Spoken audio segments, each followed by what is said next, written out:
In October 2007, the sea gave up a secret. A tiny body, wrapped in plastic, found washed ashore in Galveston Bay, Texas. She had no name, no past, and no one came to claim her. The world, struck by the unbearable tragedy, named her Baby Grace. This case wasn't solved with fingerprints or DNA alone. It was solved by the sheer, heartbreaking visibility of modern life. An online footprint, a cold clue, and a terrible story of abuse, spanning across state lines, hidden right in front of us. Tonight, we detail the investigation and the sorrowful truth behind the short life of Riley Ann Sawyers. You're listening to Midnight Crime Story. Dim the lights, and let the truth of this untold story settle around you. Behind Baby Grace's death, the untold story of Riley Ann Sawyers. The Gulf Coast waters of Texas have always held secrets beneath their murky surface. Fishermen know this well, understanding that the tide brings both blessing and burden to those who make their living from these ancient waters. But on October 29, 2007, the sea delivered something no one was prepared to find. Something that would haunt investigators, captivate the nation, and ultimately reveal one of the most heartbreaking cases of child abuse in modern memory. It was just past dawn when a shrimper's net pulled up more than the day's catch from Galveston Bay. Among the debris and seaweed, something caught the morning light in a way that made experienced fishermen stop their work and stare. What they had found would soon become known across America as Baby Grace, a name that would echo through courtrooms and communities, representing not just one lost life, but the failure of systems meant to protect the most vulnerable among us. The discovery that October morning would launch an investigation unlike any other, one that would bridge traditional detective work with the emerging power of digital communities. It would reveal how strangers on the internet could accomplish what seasoned investigators struggled with for months. Most importantly, it would tell the story of Riley Ann Sawyers, a 2-year-old girl whose short life was marked by unimaginable suffering, and whose death would ultimately change how we think about child protection and community responsibility. This is that story. Not just the tale of a crime, but the account of how a community of strangers refused to let a nameless child remain forgotten. How technology and human compassion combined to give voice to the voiceless. And how the pursuit of justice for one small victim would reveal both the darkest impulses of human nature and the extraordinary lengths people will go to protect children they never knew. The morning of October 29th began like any other for the crew working the waters off Galveston. The sun had barely crested the horizon when they cast their nets into the familiar depths of the bay. These were experienced fishermen, men who had worked these waters for decades and understood every current, every seasonal change, every trick the Gulf might play. They knew the difference between a good catch and debris. They could tell by the weight of the net whether they had pulled up treasure or trash. But when they hauled in their catch that morning, everything felt wrong. The weight distribution was off, and there was something in the net that didn't belong to the natural rhythm of the sea. As they sorted through their haul, separating fish from seaweed, their hands found something that made them stop working entirely. It was a large blue plastic storage container, the kind you might find in any garage or basement across America. But this container was weighted down, secured with duct tape, and when the fishermen lifted it from their net, they could hear something shifting inside. The sound was unlike anything they had encountered in years of pulling mysterious objects from the bay's depths. What happened next would haunt these men for the rest of their lives. Following protocol for suspicious discoveries, they contacted the Coast Guard, who in turn alerted local law enforcement. Within hours, the quiet fishing operation had transformed into a crime scene that stretched across the dark waters of Galveston Bay. When investigators finally opened the container on the shore, they found the remains of a small child. The victim appeared to be a toddler, perhaps 2 or 3 years old, with blonde hair and wearing what had once been a pink dress. The child had been placed in the container with care that seemed almost ritualistic, surrounded by items that suggested someone had tried to create a makeshift burial chamber beneath the waves. Detectives arrive at the scene, A seasoned investigator with Andrea Beal of the Galveston County Sheriff's Office was among the first responders to years of experience in violent crimes. Beal had seen her share of tragedy, but something about this discovery affected her differently. Perhaps it was the careful way the child had been arranged in the container, or the small personal items that had been placed alongside the body. Whatever the reason, Beal felt an immediate connection to this case that would drive her to work tirelessly for months to come. The initial examination revealed that this was no accidental drowning. The child had suffered significant trauma before death, and the elaborate nature of the disposal suggested a deliberate attempt to hide evidence. But perhaps most heartbreaking of all was the complete absence of any identifying information.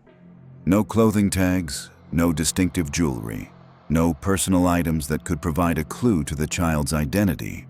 In that moment, as investigators stood on the shore of Galveston Bay, looking at the remains of an unknown child, she became Baby Grace. The name was chosen by Detective Beal herself, inspired by the phrase, "There but for the grace of God." It was a name that would soon appear on missing person flyers, news broadcasts, and internet forums across the nation. A name that represented not just one lost child, but every child who had fallen through the cracks of the systems meant to protect them. The immediate priority was determining the child's identity. In 2007, this was still a challenging process that required traditional investigative techniques combined with emerging forensic technologies. The Galveston County Sheriff's Office knew they were facing a case that would test every resource at their disposal. The first step was a thorough forensic examination. The medical examiner's office worked to determine not just the cause of death, but any details that might help identify the victim. The child was determined to be a girl, approximately 2 years old, with blonde hair and blue eyes. She had been well nourished before her death, suggesting she had not been living on the streets or in extreme poverty for an extended period. Her teeth were in good condition, indicating she had received at least basic care during her short life. But beyond these basic physical characteristics, there was little to work with. The child's fingerprints were taken and run through databases, but she was too young to have been fingerprinted for were collected and prepare any official records. DNA samples for comparison, but without potential family members to test against. This evidence could only be used for confirmation once a suspect was identified. The clothing and personal items found with the body were examined with microscopic detail. The pink dress had no manufacturer's tags, but fabric analysis suggested it was a common type available at discount retailers across the country. A small bracelet found with the remains was similarly generic, the kind of inexpensive jewelry that could be purchased at any number of stores. As the forensic examination continued, investigators began the painstaking process of checking missing person reports. They started locally, examining every case of a missing child in Texas that matched Baby Grace's description.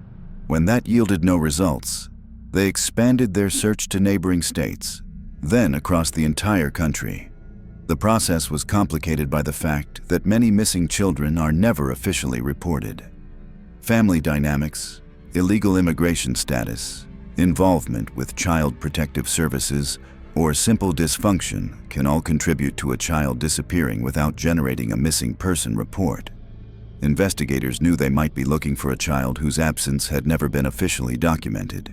Meanwhile, the story of Baby Grace was beginning to capture public attention. Local news stations picked up the story, running segments about the mysterious child found in Galveston Bay. The image of the blue storage container, the careful way the child had been laid to rest, and the complete absence of any identifying information created a compelling mystery that resonated with viewers. Detective Beal understood the power of public attention in cases like this. She worked closely with media outlets to ensure that Baby Grace's story remained in the public eye. Composite sketches were created and distributed, showing what the child might have looked like in life. These images were broadcast on television, published in newspapers, and shared on early social media platforms. But it was the emerging world of online communities that would prove most crucial to solving this case. In 2007, social media was still in its infancy, But dedicated forums and message boards had already begun to demonstrate their potential for crowdsourced investigation. True crime enthusiasts, amateur detectives, and concerned citizens were beginning to organize online, sharing information and theories about unsolved cases. The Baby Grace case was perfectly suited for this new form of collective investigation. The mystery was compelling, the victim sympathetic, and the details were specific enough to generate productive discussion. Within days of the first news reports, online forums dedicated to the case began appearing across the internet. These digital communities brought together people with diverse skills and backgrounds. Retired law enforcement officers shared their expertise in forensic analysis. Parents contributed insights about child development and behavior. Technology professionals offered their skills in image enhancement and data analysis. Social workers provided context about the child welfare system and the ways children could fall through bureaucratic cracks. What emerged was a form of collaborative investigation that had never existed before. Hundreds of people working together, sharing information, following leads, and maintaining pressure on official investigators to continue their efforts. The online community dedicated to finding Baby Grace's identity would eventually grow to include thousands of participants from around the world. But even as this digital army mobilized, traditional investigators continued their methodical work. The forensic examination revealed troubling details about Baby Grace's final days. The child had suffered multiple injuries consistent with severe physical abuse. There were signs of both recent and older trauma, suggesting a pattern of violence that had escalated over time. The cause of death was determined to be blunt force trauma to the head, but the medical examiner found evidence of numerous other injuries. Broken bones in various stages of healing told the story of a child who had endured systematic abuse over an extended period. The pattern of injuries was consistent with what forensic experts call battered child syndrome, a constellation of physical evidence that points to ongoing abuse rather than a single violent incident. Perhaps most heartbreaking was the evidence that Baby Grace had been a fighter. Defensive wounds on her small hands and arms showed that she had tried to protect herself from her attackers. For investigators who had dedicated their careers to protecting children, these details were almost unbearable to contemplate. As the forensic examination continued, investigators began developing a profile of Baby Grace's likely living situation before her death. The pattern of injuries suggested she had been in the care of someone with regular access to her, most likely a parent or guardian. The escalating nature of the abuse indicated increasing stress or substance abuse issues in the household. The careful disposal of the body suggested someone with enough emotional attachment to want to provide a burial, but enough the evidence. This fear of consequences to hide psychological profile would prove crucial in the investigation that followed. It suggested that Baby Grace's killer was likely someone close to her, someone who cared enough to arrange what they saw as a proper burial, but who had also been responsible for the systematic abuse that led to her death. The investigation was further complicated by the location where the body was found. Galveston Bay is fed by numerous rivers and waterways stretching across southeast Texas. The container could have been thrown from any number of bridges, boat docks, or shoreline access points across a vast area. Without knowing exactly when the body had entered the water, investigators faced the challenge of determining where the crime had actually occurred. Oceanographers and marine biologists were consulted to help understand the bay's currents and tidal patterns. Computer models were developed to try to determine where the container might have been placed based on where it was found. But the complex nature of the bay's ecosystem, influenced by tides, weather patterns, and seasonal variations, made precise calculations impossible. What became clear was that whoever had disposed of Baby Grace's body had some familiarity with the area. The location chosen was remote enough to avoid immediate discovery, but the container had been weighted and prepared in a way that suggested knowledge of marine conditions. This geographic insight would prove important as the investigation progressed. As weeks passed without a positive identification, the case began to take on a life of its own in the public consciousness. Baby Grace became a symbol of all the unnamed victims of violence, all the children whose stories would never be told. Vigils were held across the country. Churches dedicated prayers to her memory, Artists created portraits and sculptures honoring her life. But perhaps most importantly, her story continued to spread through the growing network of online communities dedicated to solving her case. These digital detectives were developing new techniques for sharing and analyzing information. They created databases of missing children that were more comprehensive than any official resource. They developed systems for cross-referencing physical characteristics, timeline analysis, and geographic correlation that would later be adopted by law enforcement agencies. The transformation of baby Grace from a local tragedy to a national cause demonstrated the power of emerging digital communities to focus attention and resources on cases that might otherwise be forgotten. But it also revealed the limitations of even the most dedicated amateur investigation. Despite months of effort by thousands of volunteers, baby Grace remained nameless. As 2007 drew to a close, investigators faced the possibility that they might never identify the child whose death had captured the nation's attention. Traditional investigative techniques had reached their limits. The online community had exhausted their leads. Baby Grace seemed destined to remain forever unknown. Another small victim lost to the indifference of systems that had failed her in life and might fail her in death. But the story was far from over. In a small town in Ohio, events were unfolding that would finally provide the answers investigators had been seeking. The truth about baby Grace's identity was about to emerge from an unexpected source, revealing not just who she had been, but the horrific circumstances that had led to her death in the waters of Galveston Bay. The breakthrough that would finally give baby Grace her name came from an unexpected source in the early days of 2008. In a small apartment in Spring, Texas, a woman named Cheryl Sawyers was going through the painful process of sorting through her deceased mother's belongings when she came across a box of old photographs. Among the family pictures and forgotten mementos, she found images of a little blonde girl she hadn't seen in over a year. The child in the photographs was her granddaughter, Riley Ann Sawyers, the daughter of her son Robert and his ex-wife Kimberly Trenor. Cheryl had been estranged from Riley's mother for months, and attempts to contact the child had been unsuccessful. Kimberly had moved frequently, changed phone numbers, and seemed determined to cut off all contact with Robert's family after their bitter divorce. As Cheryl stared at the photographs of Riley, something nagged at her consciousness. The little girl's blonde hair, her age, the timing of when she had last seen her granddaughter. The images of baby Grace that had been broadcast across the nation for months began to overlay themselves with the pictures in her hands. The resemblance was unmistakable, but the possibility seemed too horrible to contemplate. For days, Cheryl wrestled with her growing suspicion. The logical part of her mind insisted that it couldn't be possible. Riley was living with her mother somewhere in Texas, probably just out of touch because of Kimberly's erratic lifestyle. Children mothers didn't kill, but the resin containers in Galveston Bay disappear into storage lands on their own daughter Stetter. The blonde hair was the same shade. The age was exactly right. The timing of when she had last heard from Riley corresponded almost perfectly with when baby Grace had been found. The complete absence of any recent, most disturbing of all, was contact with her granddaughter, despite numerous attempts to reach out.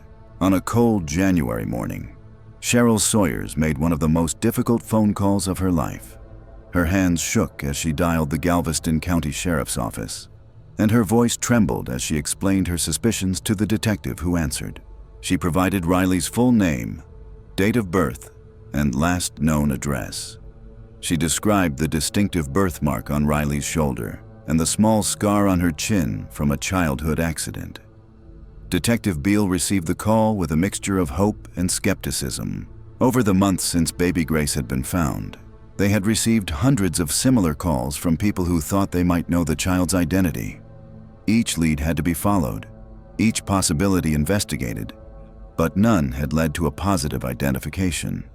This call felt different somehow, more specific in its details, more grounded in genuine concern rather than the desire for attention that motivated some callers. The process of verification began immediately. Cheryl provided photographs of Riley that could be compared with the reconstructed images of baby Grace. She, including the location, gave detailed medical information of a distinctive birthmark that could be verified against the remains. Most importantly, she provided a timeline of when she had last seen Riley and the circumstances surrounding her disappearance from the family's life. The photographs Cheryl provided were devastating in their similarity to the composite images created by forensic artists.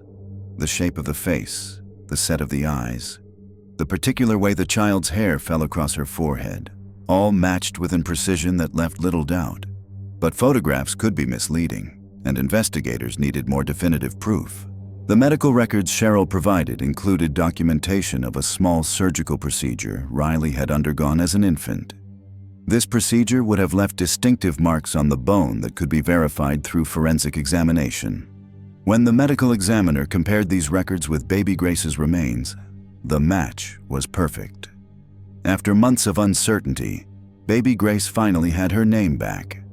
Riley Ann Sawyers had been born on March 11, 2005, in Mentor, Ohio, to Robert Sawyers and Kimberly Trenor.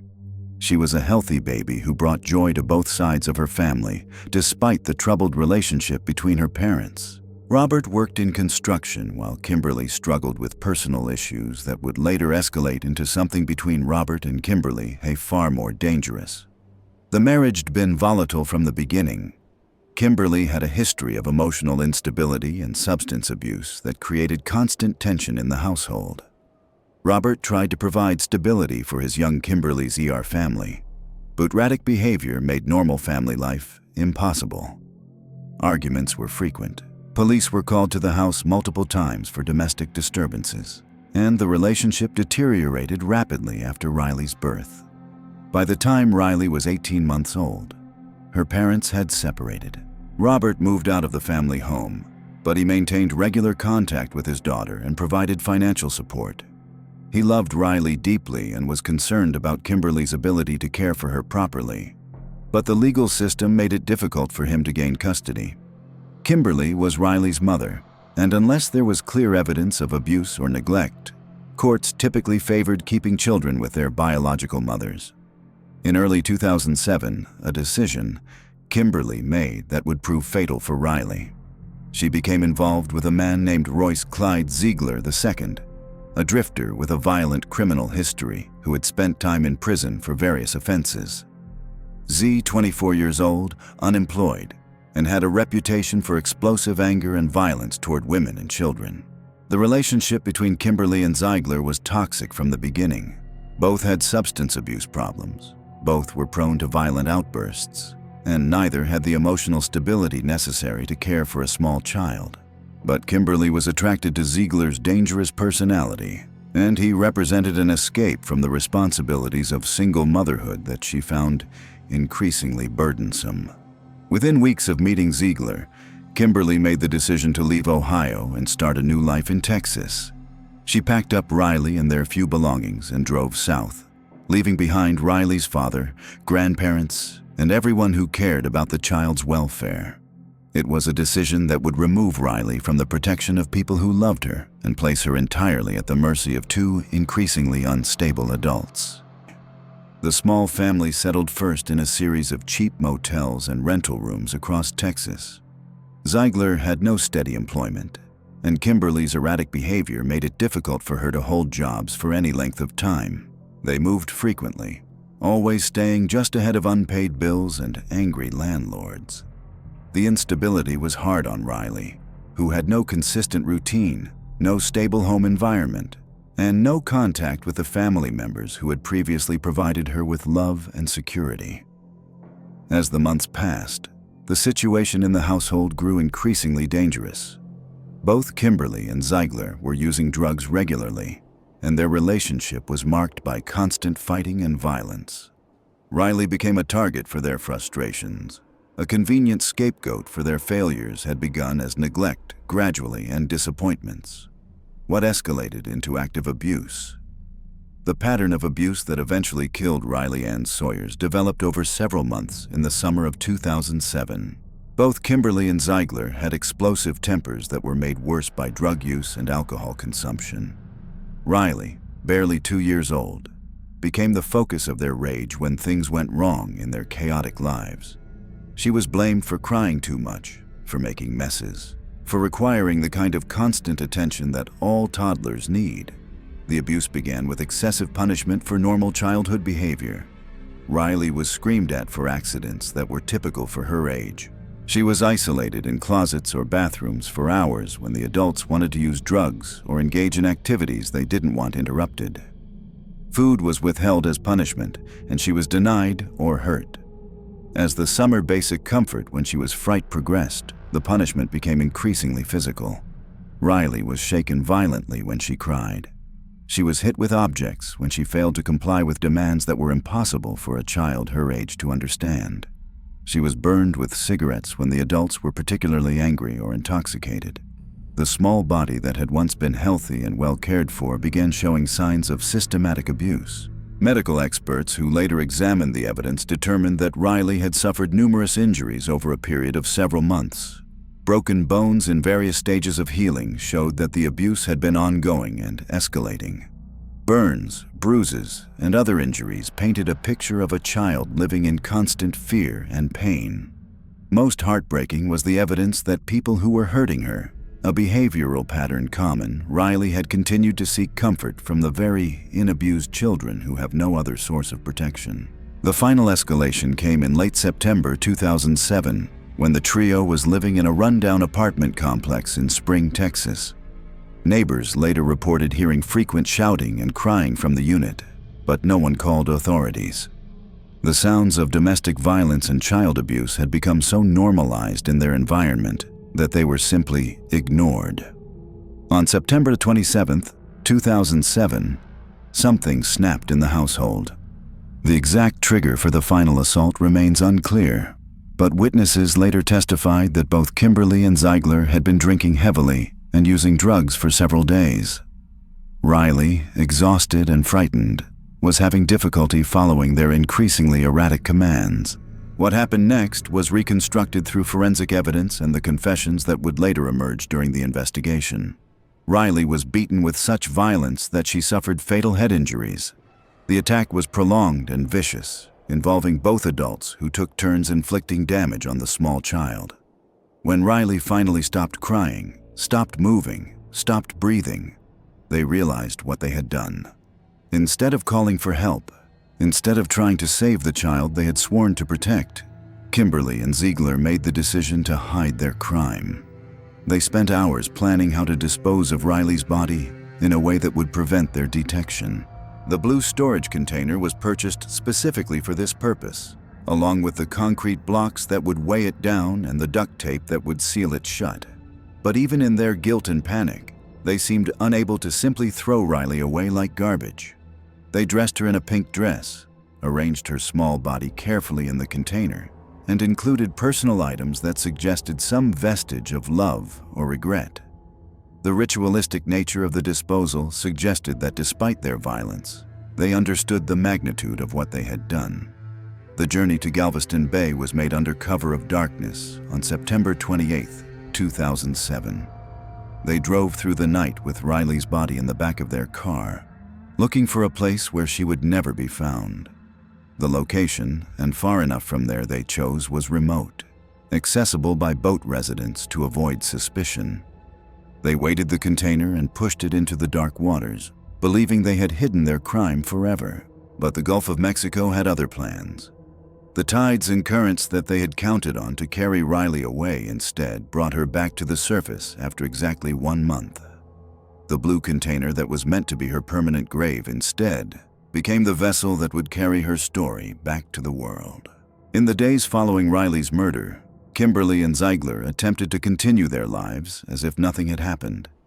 They moved to a different apartment, told neighbors that Riley was staying with relatives, and tried to establish alibis for the time period when she had disappeared. When Robert Sawyers called asking about his daughter, Kimberly told him that Riley was fine and that he would be able to see her soon. The deception might have worked if not for the discovery in Galveston Bay and the media attention that followed. As baby Grace's story spread across the nation, both Kimberly and Zeigler began to show signs of the psychological pressure they were under. Neighbors reported that they argued more frequently, drank more heavily, and seemed increasingly paranoid about law enforcement. Kimberly began making cryptic comments about Riley to acquaintances, saying that she was in a better place, and that some children are better off not growing up in this world.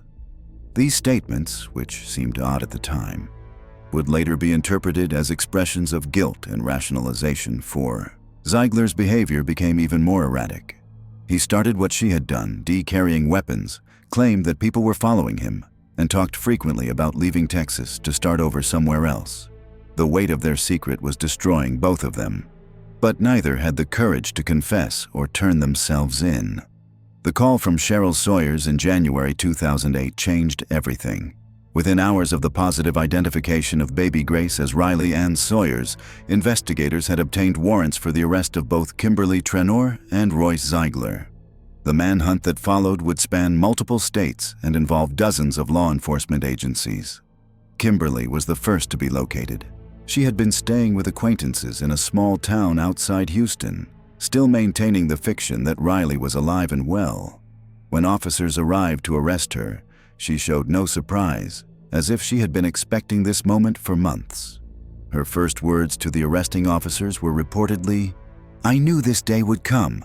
ZD, Texas, shortly after the positive identification, Zeigler was harder to find. He had fled unannounced and was believed to be traveling toward the Mexican border. A multi-state manhunt ensued, with his photograph broadcast across the Southwest. He was finally arrested in a small town in New Mexico, hiding in a storage shed behind a convenience store where he had been working under a false name.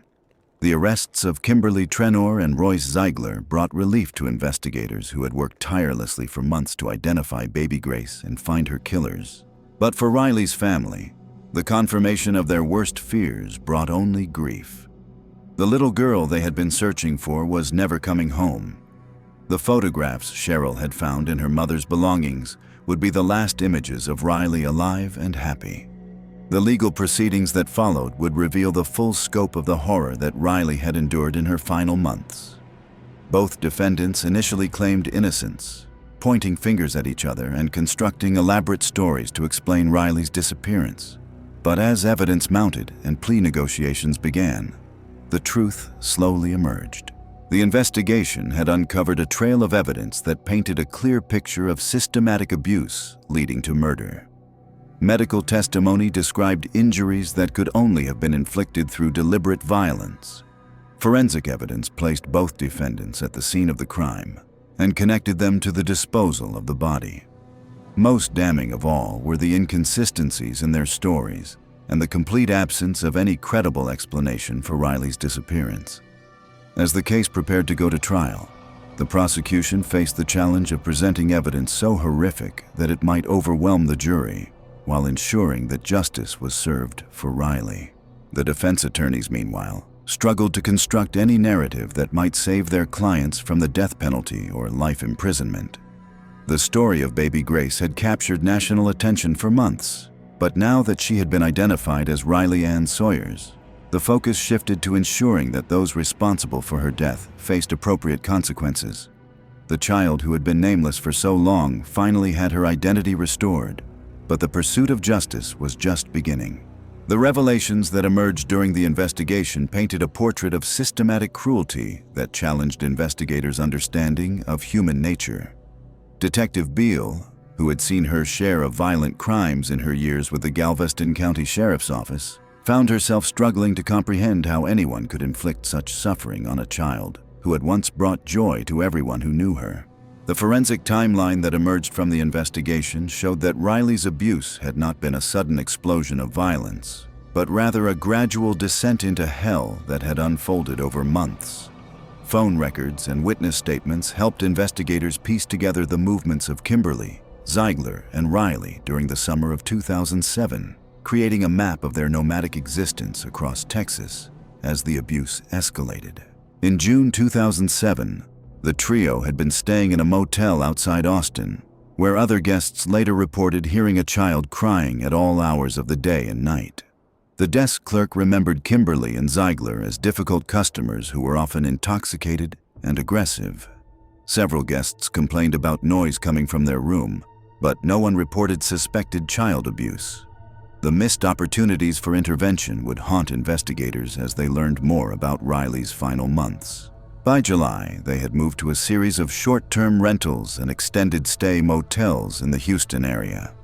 Landlords and neighbors painted a consistent picture of a chaotic household where loud arguments were frequent and a small child was rarely seen.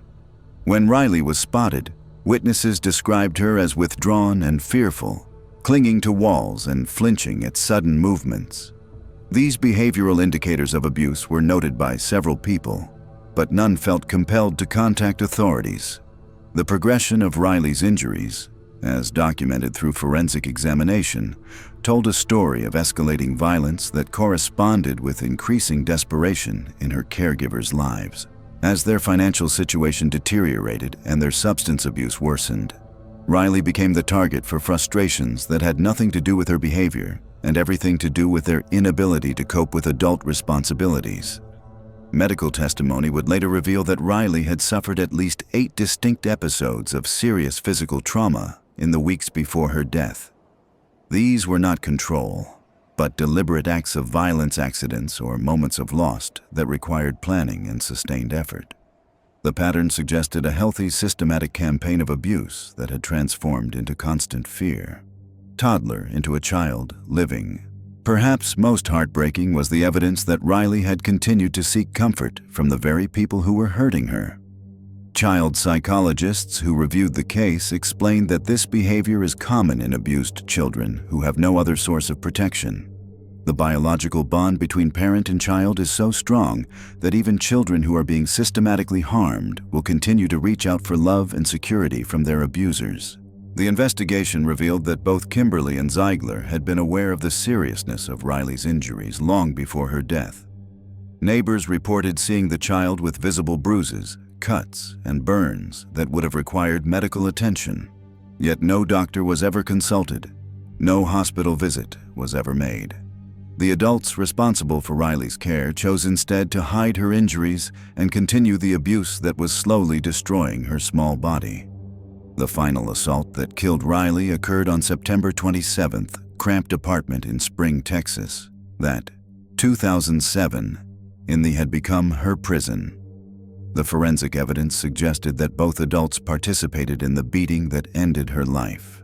The violence was so severe that it caused multiple skull fractures and brain injuries that would have been immediately fatal. Riley Ann Sawyers died alone with the 2 people who should have protected her standing over her broken body. The aftermath of Riley's death revealed another layer of calculated cruelty in her killer's behavior. Instead of calling for help or reporting an accident, they spent hours planning how to dispose of her body. The blue storage container was purchased the same day Riley died, along with concrete blocks and duct tape. The premeditation involved in the disposal showed that this was not a crime of passion followed by panicked accountability. The ritualistic elements of Riley's burial, but a deliberate decision to hide evidence and avoid at sea, suggested a complex psychology at work in her killer's minds. They dressed her in a pink dress, arranged her body with apparent care, and included personal items that seemed to indicate some remorse. The case suggested that this of love or REM behavior might have been, and psychologists who study a narrative that they were attempt to assuage guilt or create 2007 was reconstruct to Galveston Bay on even as they worked to hide the night of September 28th, somehow honoring Riley their crime. The Drive gas station surveillanced through cell phone records, took several footage and witness statements. The journey hours as Kimberly and Zeigler perfect location to dispose of Riley's body, searched for the launch area they finally chose, was a boat.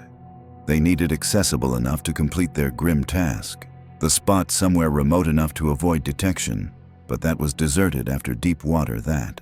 The physical midnight, with active pushing the weighted would hide they believe Riley forevered container into the dark waters of Galveston Bay was captured on a too distant marina security camera.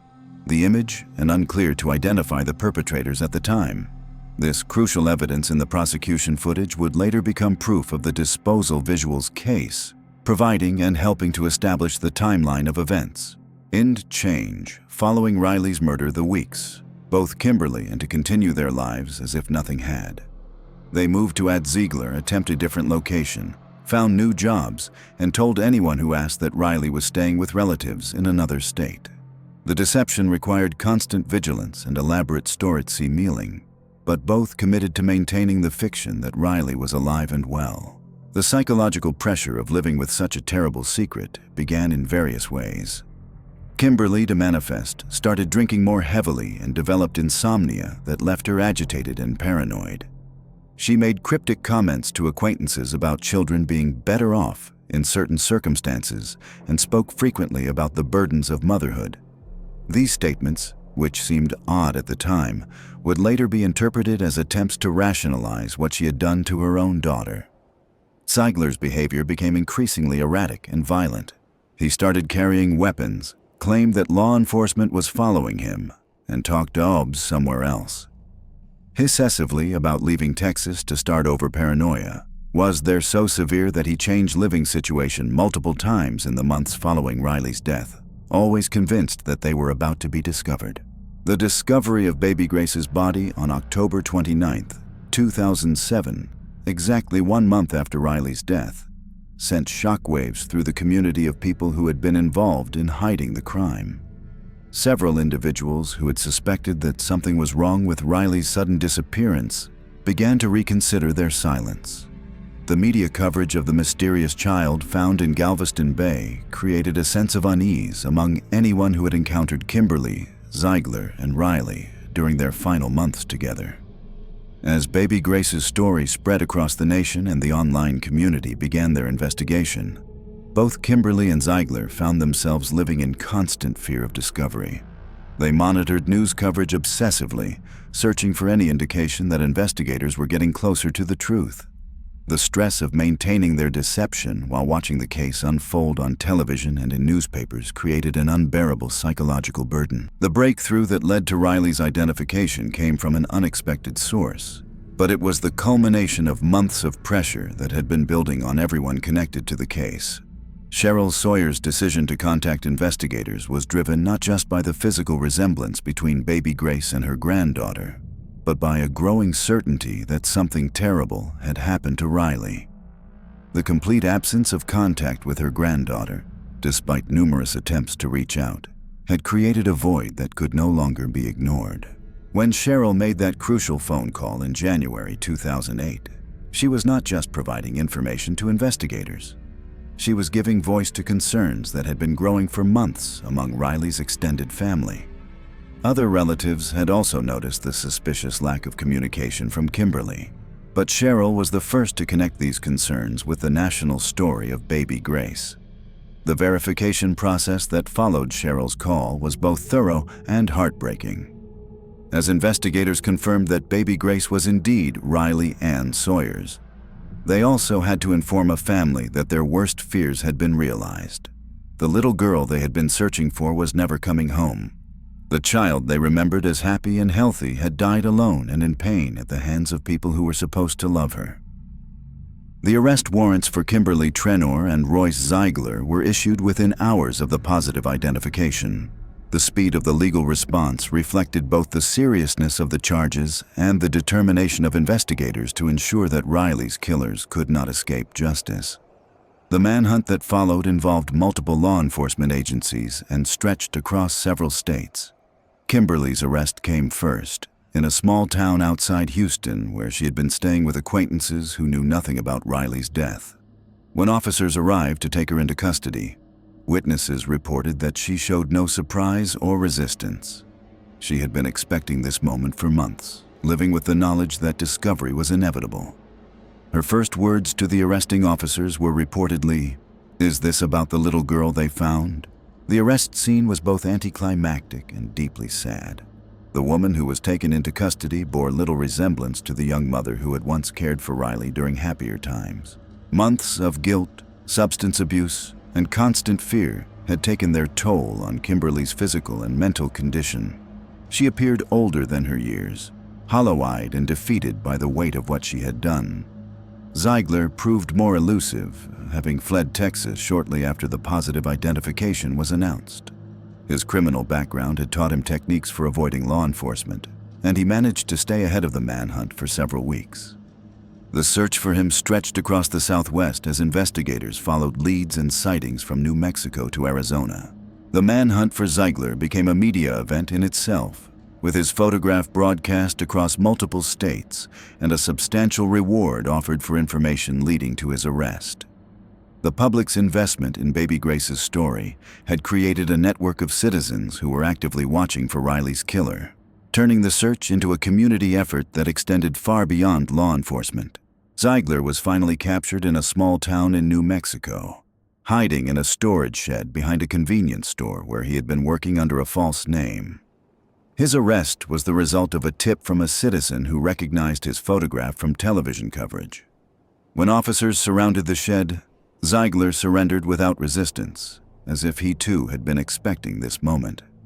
The arrests of both defendants brought a sense of closure to the investigators who had worked tirelessly to solve Baby Grace's case, but it also marked the beginning of a new phase in the pursuit of justice for Riley. The legal proceedings that would follow would require prosecutors to present evidence so horrific that it challenged the limits of human comprehension, while ensuring that appropriate punishment was imposed for crimes that seemed to defy adequate response. The confessions that emerged during interrogation revealed details about Riley's final months that were almost too painful for investigators to hear. Both defendants initially attempted to blame each other for Riley's death, but the physical evidence and witness statements made it clear that both had participated in the systematic abuse that led to her murder. The picture that emerged was of two adults whose dysfunction and cruelty had created a perfect storm of violence that destroyed an innocent child. The legal strategy employed by prosecutors focused on the systematic nature of the abuse and the premeditated disposal of Riley's body. This was not a case of a momentary loss of control or a tragic accident, but a deliberate campaign of violence followed by calculated efforts to hide the evidence. The prosecution team understood that they needed to present Riley's story in a way that honored her memory, while ensuring that justice was served. The defense attorneys faced an almost impossible task in representing clients whose actions seemed to defy any rational explanation or justification. The evidence against both Kimberly and Zeigler was overwhelming, and the public sentiment was strongly in favor of severe punishment. The best they could hope for was to negotiate plea agreements that might spare their clients from the death penalty. The community impact of Riley's case extended far beyond the courtroom proceedings. The story of Baby Grace had touched people across the nation, creating a sense of shared grief and determination to prevent similar tragedies. Child advocacy groups used Riley's case to highlight gaps in the systems designed to protect vulnerable children, calling for reforms that might prevent other children from falling through the cracks. The online community that had worked so hard to identify Baby Grace remained engaged throughout the legal proceedings, following every development and maintaining pressure for justice. The digital detectives who had contributed to solving the case felt a personal investment in seeing Riley's killers held accountable. Their continued attention helped ensure that the case remained in the public eye, even as media attention began to shift to other stories. The investigation had revealed numerous missed opportunities for intervention that might have saved Riley's life. Social workers, law enforcement officials, and child advocates studied the case to understand how a child could suffer such systematic abuse without triggering the protective systems designed to help vulnerable children. The lessons learned from Riley's case would influence policies and procedures for years to come. The forensic techniques that had been developed during the Baby Grace investigation would become standard tools for law enforcement agencies dealing with similar cases. The combination of traditional detective work, forensic science, and community engagement had created a new model for solving complex crimes. The success in identifying Riley and capturing her killers demonstrated the power of persistent investigation combined with public engagement. As the legal proceedings moved forward, the focus remained on ensuring that Riley Ann Sawyers would be remembered not just as a victim, but as a child whose story had the power to create positive change. The little girl who had been known to the world as Baby Grace had finally reclaimed her name, and with it, the dignity that had been stolen from her in life. The trial preparation revealed additional evidence of the systematic nature of Riley's abuse and the calculated efforts to hide the crime. Prosecutors worked with forensic experts, medical professionals, and child psychologists to build a comprehensive case that would ensure appropriate punishment for crimes that had shocked even experienced investigators. The pursuit of justice for Riley Ann Sawyers was entering its final phase, but the impact of her story would continue to resonate long after the courtroom proceedings concluded. The courtroom where Kimberly Trenor would face justice for Riley's murder was packed beyond capacity on the morning of June 15, 2008. Reporters, law enforcement officials, child advocates, and members of the online community that had worked so tirelessly to identify Baby Grace filled every available seat. The atmosphere was heavy with anticipation and grief, a collective holding of breath as the legal system prepared to render judgment on crimes that had horrified the nation. Kimberly entered the courtroom in shackles, her appearance dramatically changed from the young woman who had once been Riley's mother. Months of incarceration, guilt, and the psychological weight of what she had done had transformed her into someone barely recognizable. Her blonde hair had grown out to reveal dark roots, and her face bore the hollow expression of someone who had lost not just her freedom, but her soul. The prosecution team, led by District Attorney Kurt Sistrunk, had spent months preparing a case that would present the full scope of Riley's suffering without overwhelming the jury with details too horrific to comprehend. They understood that their responsibility extended beyond securing a conviction to honoring Riley's memory and ensuring that her story would serve as a catalyst for protecting other vulnerable children. The opening statements painted a picture of systematic cruelty that challenged the fundamental assumptions about maternal love and protection. Prosecutor Sistrunk described Riley not as a statistic or a case study, but as a specific child with hopes and dreams who had been betrayed by the people who should have loved her most. He spoke of her laughter, captured in home videos from happier times, and her trust, evidenced by the way she continued to reach out for comfort even as she was being systematically destroyed. In the end, justice came for Riley Ann Sawyers, though it could never restore the life that had been stolen from her. Kimberly Trenor was sentenced to life in prison without the possibility of parole, while Royce Zeigler II received the death penalty for his role in Riley's murder. The courtroom was silent as the verdicts were read, the weight of their crimes finally acknowledged by the legal system that had worked so tirelessly to bring them to justice. But Riley's story extends far beyond the confines of that Texas courtroom. The case that began with a mysterious child found in Galveston Bay fundamentally changed how we approach missing persons investigations, demonstrating the power of digital communities working alongside traditional law enforcement. The techniques pioneered by the online detectives who refused to let Baby Grace remain nameless are now standard practice in cold cases across the country. Most importantly, Riley Ann Sawyers will be remembered not as Baby Grace, the unnamed victim found in a storage container, but as a little girl who loved to laugh, who trusted those who should have protected her, and whose death sparked a movement to better safeguard the most vulnerable among us.